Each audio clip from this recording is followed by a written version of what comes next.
Hey everyone, Jordan here from Ferret Art Studios. I'm just gonna basically skip my introduction this video just so we can save on some time. Um, I also kind of left out the uh, footage of me doing the background just because, uh, well, this piece took a long time anyhow, so I would have rather given tips on uh, how to do the actual subjects of the drawing rather than the background. But basically, what I did for the background was put a couple layers of graphite on and then took a gum eraser and made some circles, and these are the ones that I'm going to keep the lightest. And then I put a couple more layers of graphite on, once again with the gum eraser, not going as hard as I did with the lightest ones. I once again made some more circles, and but make sure you have some graphite left over on those, so then it starts to kind of make these layers. So um, I don't know why I kind of get this vision with this style of background as if like um, out of focus particles are floating in the air. I don't mean that by anything dirty. I kind of mean like pollen. Um, just because it has such a flowy movement within the background of this drawing, I don't know why, it just kind of makes me think of something so light as pollen kind of just floating in the background. I actually really enjoy the way that this background style looks, and I think I might actually start applying it to some of my other artwork. Um, it creates such a nice movement throughout the entire drawing, and it keeps your eye continuously looking at each corner of the drawing, and I just think it creates such a nice movement. Unfortunately, I don't even really know how to pronounce this style. I'm pretty sure it's pronounced as Brokeh. I'll leave a um, I'll spell it in the description for you guys, and you guys can check it out.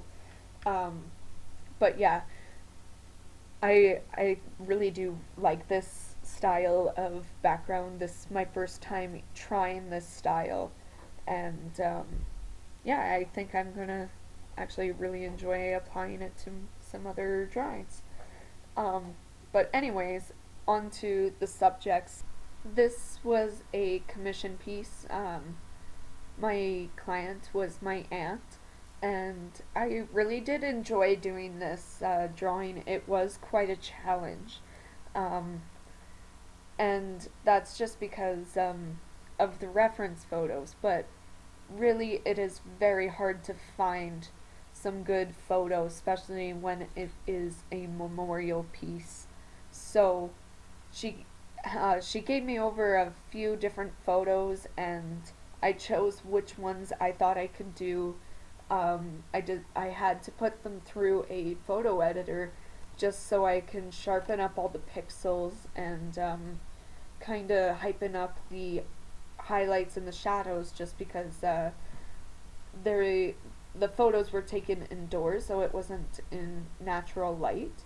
And it's actually kind of funny throughout the photos, each subject, each dog had a stronger source of natural light. So it was pretty funny being able to work with low lighting versus something that has more natural lighting exposed within the photo. And but anyways, I even though it was a challenge, I actually had lots of fun doing it just because it was a challenge. And I was able to at least be able to define where the hair was going. So as long as if you can find out which direction the fur is going, you can usually make a very believable uh, drawing from something that has very low natural lighting exposed within your reference photo. Um, Basically, what I did, because with the Bijan, she had the flash on when her photo was taken. And I kind of made that sound like the dog took a photo of herself. Um, when my aunt took the photo of the dog, it was possibly nighttime and the flash was on. So you could tell that the eyes kind of looked a little glazed over. So basically, what I did was take a couple of pictures off of Pixabay of some other Bichon Shih Tzus, and basically, I took 3 other photos off of Pixabay of a dog looking straight on, and I basically was able to take the shape from my first reference photo, the one that she emailed to me, and then take another reference photo off of Pixabay and basically make sure that I wasn't, oh, yeah, this is what my dog does every time I'm drawing just to try and catch my attention. And as soon as she finds out that I'm looking at her, she stops. And then we have the biggest staring contest of our entire lives. Like, she's so weird.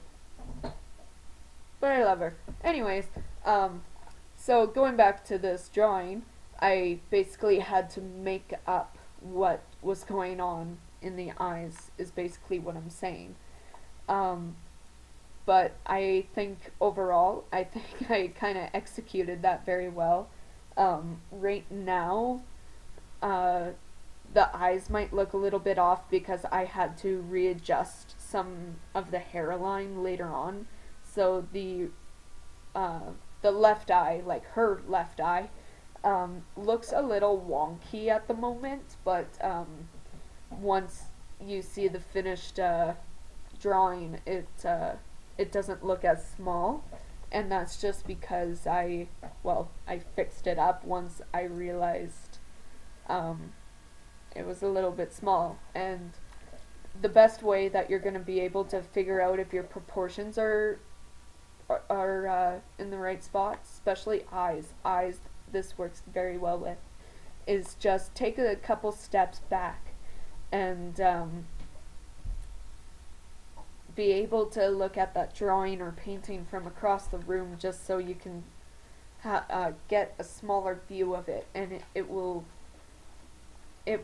make you see things that you do not see up close. So since it was so difficult to actually see the definition of the fur, I basically just took the simple shapes and the direction that it was going in, and then once I was comfortable with the clumps and shapes that I had, I went in with my mechanical pencil and made my own definitions. This was a situation where I definitely wanted to get my drawing better than the reference photo, just because it is a memorial photo.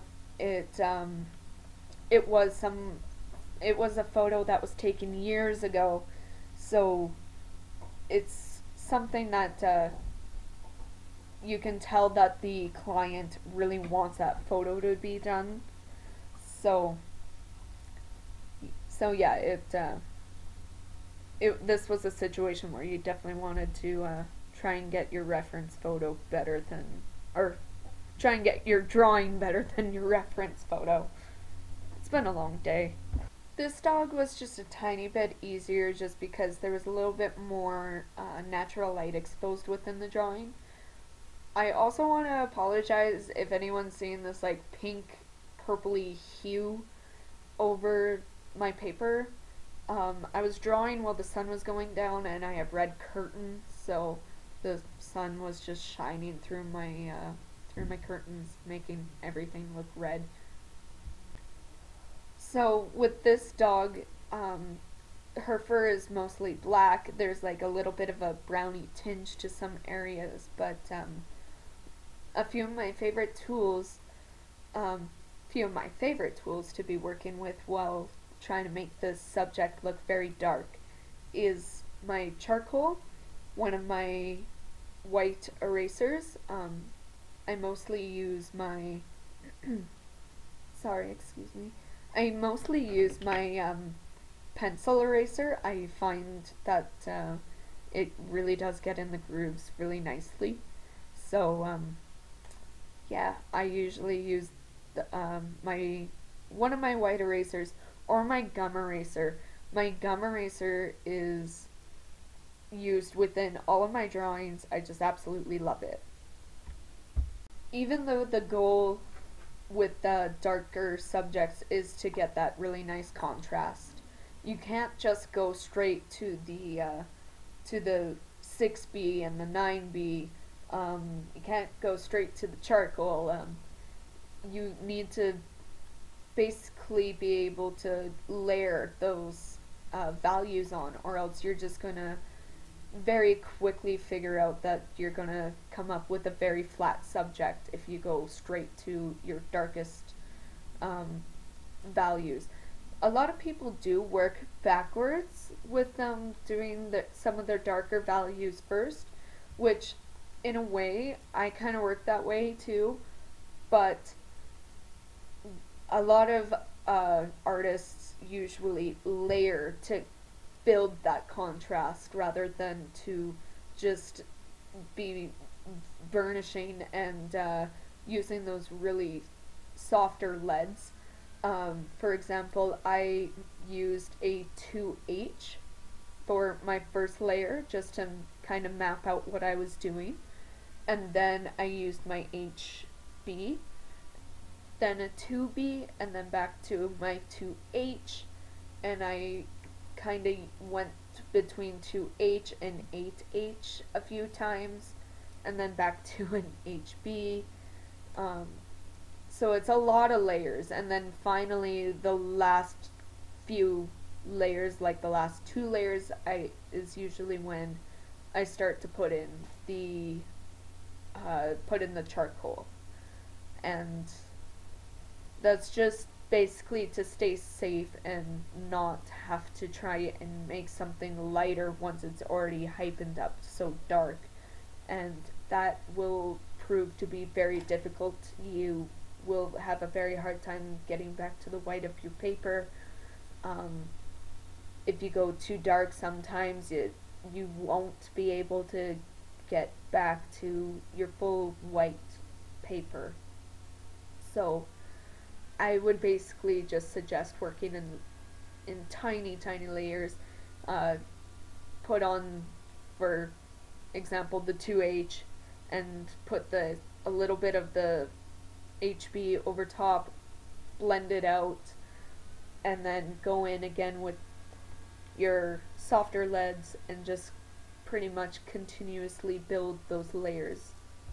I also really like adding charcoal into my drawings just because it kind of takes away that graphite shininess, and really I'm working with graphite. I'm not really too concerned if I do get that really gritty shiny look from the graphite, but not a lot of people really like that, I'm finding, even though that's kind of what the medium is supposed to look like. So I find just adding some charcoal will actually kind of tone that down a bit, and also going back to your H pencils, that's also going to help out that kind of shiny graphite look be toned down a little bit. If you have watched some of my previous videos of my drawing, you might have noticed that I don't really burnish a lot. I don't really like to indent my paper. I find that it kind of, personally, my preference, I don't like having my paper indented. I have seen lots of really nice drawings and colored pencil drawings that people have burnished on, and it looks great and I love them, but my style personally, I don't necessarily like to burnish with graphite.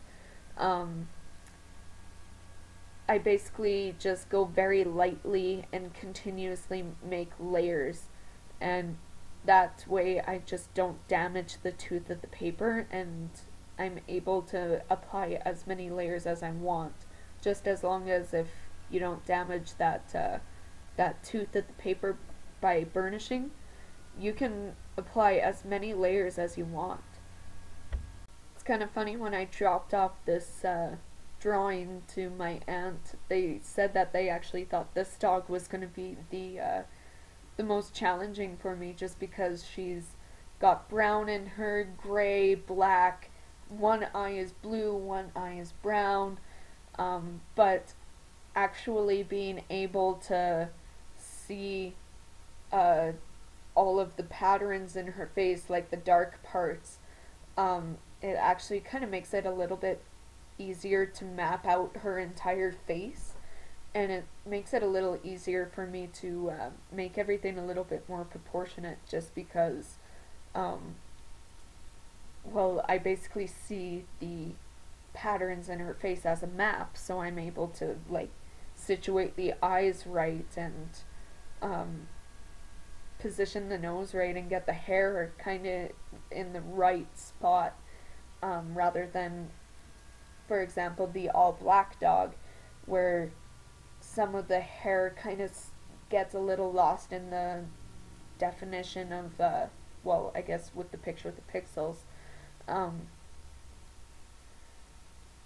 it's just a little easier to see, just because you get to see all the different values of the fur with all the different shades, I guess. But yeah, I thought that was kind of funny that they thought that this dog was going to be the most challenging. Um, I had fun doing everything in this drawing. I think that working with the reference photo that wasn't hugely great quality actually really helped myself out with like future drawings where the reference photo doesn't have as much quality. But yeah, this reference photo also had the most natural light exposure in it, so that also made it very easy to find all of the details and not necessarily put any work into it with trying to trying to make up some details. So once again, you can see that I'm finding all the darkest parts of the dog, and I actually, every time I blend, I use a clean Kleenex, and I just kind of smudge the extra graphite throughout the entire dog, because I'm going to use the black parts. I'm going to use like charcoal and a little bit of my eraser to make definition, and then with the gray parts of the fur, I'm just going to take my HB pencil and my eraser and make the definition that way. So the charcoal is gonna make the black fur look a lot darker than the gray fur, where I'm just using a HB pencil. And then where the brown spots are, which were just mostly around the muzzle, around the nose, I am just going to blend into that area, and then I'm going to take a mechanical pencil, kind of just make some fur definition, and I'm also going to use my HB pencil just to kind of make some fur definition within those brown spots. But I'm not going to press hard with my HB pencil within the brown spots, because the gray spots need to have a little bit more of a darker value than the brown spots. Then, of course, the white parts, I'm going to mostly just use my eraser to make most of the definition, and then very lightly I'm going to take one of my H pencils and just kind of go through there and make some fur lines and kind of give that a little bit of depth, because even though the fur is white on your paper, it's going to be a little off. It's going to be a little darker just because you need to be able to show that there's texture there. So even heightening up the white contrast on your drawing will not necessarily hurt your drawing. It might actually strengthen your entire drawing. You just have to make sure that your other values are dark enough to make that white shading believable. So you can already see that I'm once again going through the darker parts of the fur with my charcoal, and instantly that makes it get so much darker on the drawing. That's a huge reason why I like putting charcoal within my drawings, just because it helps out so fast. But once again, you have to be very, very careful when you are using charcoal, because sometimes I find if you even use too much in the spot that you want the charcoal, it can look a little bit chalky once it's blended out. So I find what actually helps that chalkiness go away is if I go over the spots with a H pencil. I find that it helps the charcoal get pushed into the grooves of your paper, and I find for some reason that it just really smooths out those lines and makes everything look a little less chalky. Also, clean up with an eraser is always going to make everything look very clean as well. Right now I am just kind of cleaning everything up. I haven't necessarily done the ear, but really I'm almost done the face. I kind of didn't really record a lot of the cleanup parts, but I basically wanted to show you guys how the full-on drawing was made. So I'm sorry I didn't get much video of me actually cleaning up the drawing and making it final, but this is pretty much it. This is pretty much it being done. I guess this is kind of the me kind of cleaning it up here. This is pretty much, yeah, the last few moments of the drawing. So I'm gonna wrap it up. I don't have an outro for this video either, just because I wanted to keep it short. So I hope I see you guys in the next video, and I hope you guys have a wonderful week. I'm going to leave links in the description for everything, for my website, social media, anywhere that you guys can follow me. If you want to be notified for when the next video goes up, you can hit that subscribe button, comment, like, share, and yeah, I hope to see you in the next one. Bye-bye.